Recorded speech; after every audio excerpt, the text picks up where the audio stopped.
Is it possible to make $100,000 a year as an independent artist? The answer is yes, as long as you have the right approach and you treat your art as a business. My name's BJ Dell, and I took creating art as a hobby and turned it into a full-time business that brings in 6 figures a year. My biggest piece of advice for anyone that wants to bring in $100,000 a year from their art is the need for multiple revenue streams, and that, my friends, is the topic of today's video. Okay, so $100,000 a year, I know for a very select few, that might not be a lot, but for many of us out there, $100,000 a year is a lot. It's a life-changing amount.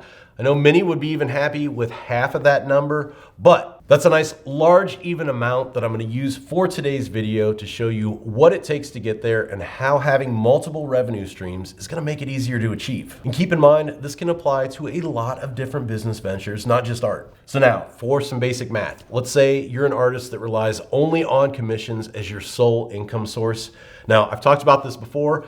Personally, I'm not a big fan of commissions, but we'll get more into that a little bit later. Instead of thinking about the overall yearly number, let's go ahead and break it down to a daily number. The bigger picture can be overwhelming, so breaking it down to a day-by-day focus can help change our entire perspective. So to hit $100,000 a year with one income source means you would have to make $273.97 a day every single day, 365 days for the entire year. You can see why making $100,000 a year is a pipe dream for most people doing commissions. They're not charging enough for commissions, they're not getting enough commissions, there's not enough time in a day, it's just not achievable. This is where adding multiple revenue streams is gonna make it a lot easier to hit that magic number. So instead of just selling commissions, what if you started selling clip art or prints of your work or stickers and adding those to the yearly income? And these are just a few examples. I'll get more in depth with the possibilities in a few. So now, back to the basic math. So if you add another revenue stream to that first one, you now only have to do $136.99 a day per stream to hit that $100,000 a year. That's only half of the previous number, but it's still a hefty amount to achieve. So let's add another stream and see what happens. And here's the point of the video where I'm sure there's gonna be somebody that stops it to leave the comment, yeah, I know how to use a calculator, thumbs down, unsubscribe. And I understand that. I know this is basic math. I know you understand basic math, but at the same time, I also see a lot of people that don't think about breaking their art down like this, and it's easier to grasp if we visualize it. So if we have 3 streams of income, that requires $91.32 a day per stream to hit the $100,000 a year. But let's go further. 4 streams requires $68.49 a day per stream. 5 streams requires $54.79. 6 streams requires $45.66 a day per stream to hit that $100,000 a year. And finally, where I personally think the sweet spot is 7 streams, which, fun fact here, studies show that millionaires on average have 7 streams of income. We're not even talking about being a millionaire here. We're talking about $100,000 a year, but that just gives you some background. And for 7 streams of income, you only need $39.14 a day per stream to hit $100,000 a year. By itself, a single revenue stream making $39.14 a day equals only $14,286 a year. Now, that might not seem like a lot if we only had that one revenue stream making the $39.14. Of course, that $14,000 is just barely over a full-time job making minimum wage here in the United States. That's the key. Focusing on that smaller amount, seeing how that smaller amount is attainable, it's gonna help build your confidence. If you can do it once, it means you can do it again, and it's gonna make it easier to reproduce. All we need to do to hit that $100,000 a year now is make $39.14 a day for each one of our 7 revenue streams. The idea of breaking this down lets us see that $39.14 is not a huge amount, takes some of the pressure off, and kind of allows us to realize that this is attainable. So now this video is all about breaking down the need for multiple revenue streams. It's not a deep dive into every possible revenue stream out there.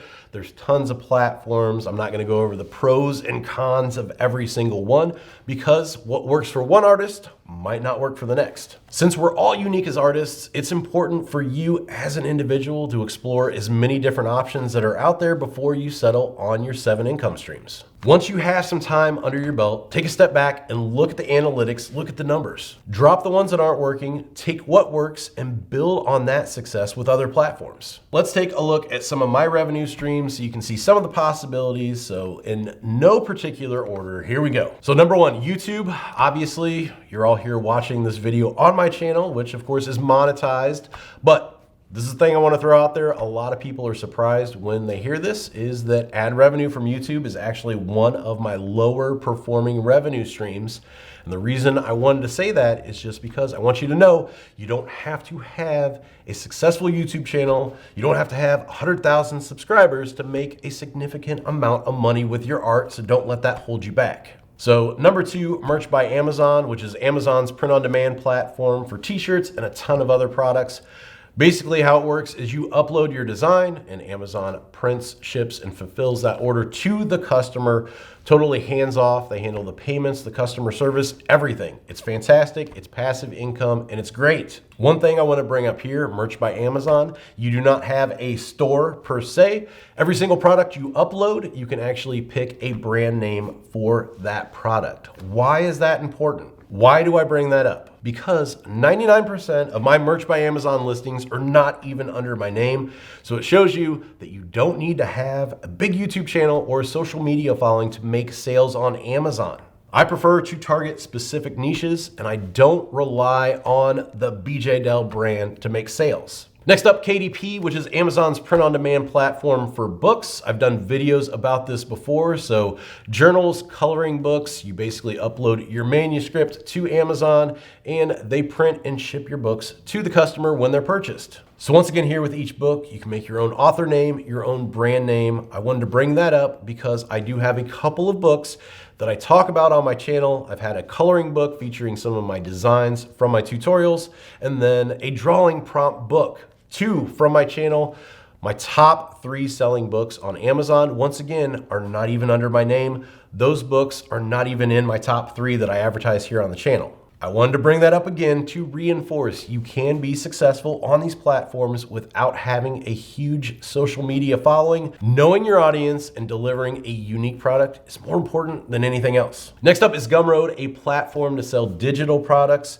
So Procreate brushes, clip art. This is the platform that I link to through my YouTube channel whenever I feature any of these products in one of my videos. All right, next up is Etsy, and here's where things get a little bit interesting. So I see a lot of artists that are leaving money on the table. They're not thinking about the bigger picture, and they're not using all the tools out there at their disposal to make as much money with their art as they can. So for me, I consider different marketplaces as different revenue streams, even if I'm listing the exact same identical products on multiple sites. So I sell all the same Procreate brush packs and clip art packs on Etsy as I sell on Gumroad. However, I direct all my traffic to Gumroad from my social media and YouTube channel just because Gumroad fees at my seller level are cheaper than Etsy. Now, I could have been content with just listing them on Gumroad, telling everybody to go to Gumroad. However, I knew there was a ton of people on Etsy. There's a lot of opportunity for organic traffic on there, and you can't discount that. I'd be missing out on a huge customer base of organic sales if I relied solely on Gumroad and didn't put the same stuff on Etsy. Organic traffic on Etsy is so massive without any links or promotions from me or advertising. My BJ Dell Etsy shop does more per month in revenue than what I make here on YouTube. So just remember, if you have success on a platform, if you have a product that gets sales, definitely put that on other platforms. Capture all the possible customers you can. They're not just gonna be on a single platform, which brings us to the next, which is Creative Market, another digital platform. Once again, I don't promote it, I don't link to it, but there's organic traffic there that leads to sales of the same products that I'm selling on Gumroad and Etsy. Last but not least, we have affiliate marketing, and I know I did a video previously about how to make money from your art. I included this as one of my income streams, and I had a handful of viewers that loudly objected and said this was not something that should be included. It's not art related, it doesn't count, and I highly disagree with that. It's that narrow-minded type of thinking that I think holds a lot of artists back from using every single tool at their disposal to make money from their art. So I do stocks, I do investments, I have other type of business ventures, and I would never once think about including those with my art revenue streams because they are completely separate. But when I have an affiliate link featured in a description of a video or on my website, people are seeing that because of my art. It's related to my art. It's happening because of my art. So it's one of my art related revenue streams. People would not be seeing or clicking on those links without my art. So tell me how affiliate marketing could not be connected. Now, this is one that requires some sort of following on social media, on the internet, somewhere. They have to see the links to click on them. So this one isn't for everyone, but because it does tie into my art, I'm including it here. So those are just a few platforms and a few possibilities. Of course, there's so many more out there. You've got Redbubble, you've got Fine Art America, you've got Zazzle, you've got Society6, TeePublic. I mean, honestly, the list goes on and on. One thing I want to stress again, do not discount the organic traffic that some of these sites provide. So there's been a big uproar online lately because Etsy just announced that they're increasing seller fees. So does that suck? Yes, of course, it sucks. Anytime that a platform does something, makes a change that's going to take money out of your pocket at the end of the day, it's not a good thing. However, I had to laugh because there's so many people on Twitter that are complaining and saying that they're quitting Etsy and they're going to open up their own Shopify store, which for most artists is a horrible idea. If you're an artist with a small following online, even a decent following, it's wildly delusional to think that you're going to direct more traffic to your Shopify store or to your website than what you would see from the organic traffic that you're going to get from Etsy. For this to work, you're going to need a massive following online. And to be honest, if you have a massive following, you would probably already have a Shopify store or a web store of your own. If you don't, you're going to need to spend a ton of money on marketing and running ads, which is going to cost you more money in the long run than what the increased seller fees would be. Or you're just going to have to be a master in SEO to get your site high enough up that Google search rank to drive random internet people to your store. Once again, do not discount that organic traffic. Of course, you could add commissions into the revenue list like we talked about when we started, but like I mentioned earlier, I'm not a fan of commissions. As you can see from all of my revenue streams, these are all pretty passive forms of income. So once I make a design or a digital product, it gets uploaded and then I get paid every time it gets sold over and over and over again, even while I sleep. I'm not spending hours and hours killing myself working on one design that I'm going to send to a client and never get paid for again. I get money every single time these designs sell, not just once. That's the main reason why I don't do commissions. Why spend all that time trying to chase down commissions, fill commission slots, do the artwork, deliver the artwork, only to get paid one time?